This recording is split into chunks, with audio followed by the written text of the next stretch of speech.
자, 직무윤리 준수해야 하면 분쟁이 예방이 되겠죠?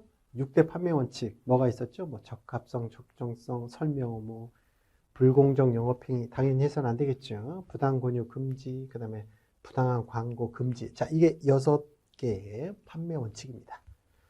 자, 이해 충돌이 발생할 경우, 예를 들어서 수수료가 낮은 상품이 있고 높은 상품이 있는데 똑같은 상품인데 똑같은 스킴으로 운영되더라도 그러면 수수료가 낮은 상품을 권해드려야 되겠죠. 예를 들어서 어쨌든 이해 충돌이 발생할 경우 순서 기억나시죠? 알린다. 그렇죠? 이해 충돌이 발생할 경우 어떻게 해야 되느냐? 고객의 이익이 최우선이죠. 그 다음이 회사. 자, 그리고 그 다음이 임직원이고요. 고객의 이익은 동등하다고 말씀드렸습니다. 고객은 동등하다. 자, 이해 상충 발생 가능성이 있는 경우 그 순서도 이것도 기억해야 되시죠? 일단 알리고 낮춰야 되는데 만약 낮출 수가 없다면 거래에서는 아니 된다. 시험에 잘 나오는 문장 중에 하나일 거예요. 자, 개인정보보호법입니다. 개인정보보호법이 가장 일반적인 법이죠. 개인정보에 관한 가장 넓은 범위의 법이 되겠습니다. 자, 개인정보라는 게 뭐냐? 뭐 이름, 주민번호, 영상 등 개인을 알아볼 수 있는 정보가 개인정보가 되겠습니다. 그 중에서도 민감정보라는 게 있습니다. 민감정보라는 게 뭐냐? 좀 더 엄격히 보호돼야 될 거. 예를 들어서 건강, 특정 질병에 걸렸다거나 뭐 이런 것들, 진료 기록, 병력, 정당 가입, 즉 어떤 정치적인 소신에 관한 것들. 자, 이런 것들을 포함하는 게 바로 민감정보라고 하고 좀 더 엄격히 관리돼야 된다. 민감하기 때문에. 자, 개인정보 처리자는 필요한 최소한의 개인정보를 수집해야 한다. 필요 충분하냐 아니죠. 그리고 개인정보를 요즘 보호가 중요하잖아요. 익명 처리할 수 있으면 최대한 익명 처리를 한다. 오픈되지 않도록 한다. 자, 그리고 주민등록번호가 제일 중요하잖아요. 주민번호가. 내외부망. 즉, 외부 쪽으로만 나갈 때 주민번호를 암호 처리하는 게 아니라 내부에서도 암호화하여 처리해야 된다.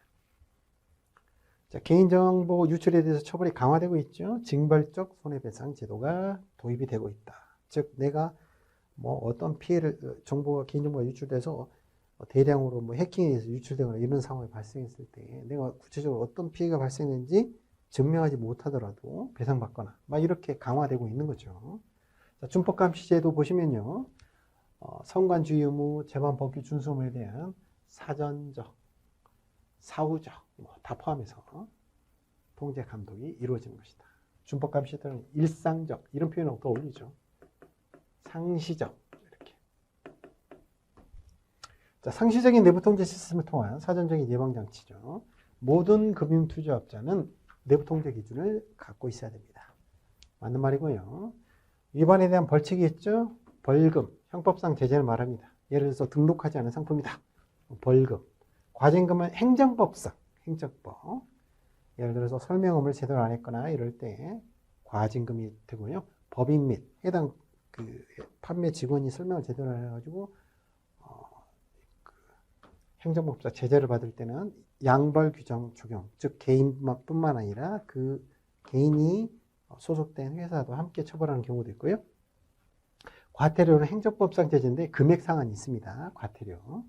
이런 벌칙들을 받을 수 있고요. 행정 제재는 어떤 거냐면 뭐 등록을 취소한다거나 지점을 폐쇄한다거나 일정 기간 동안 뭐 파운드를 판매 못하게 한다거나 이런 것들이 행정 제재가 되겠습니다. 자율규제기관 대표적인 게 협회가 있죠. 임직원 인사조치 등의 권고 이런 것들을 할 수 있고요. 회사 자체의 제재가 있을 거고요. 민사책임은 주로 어떤 거라고 그랬습니까? 쉽게 말하면 돈에 관한 거죠. 손해배상에 관한 겁니다. 자, 그리고 참고적으로 설명후 위반의 경우 고의 및 과실이 없었음을 금융기관이 입증하게 되면 면제도 가능하다는 겁니다. 최근에 들어온 문제니까 요거 하나 체크해 주세요.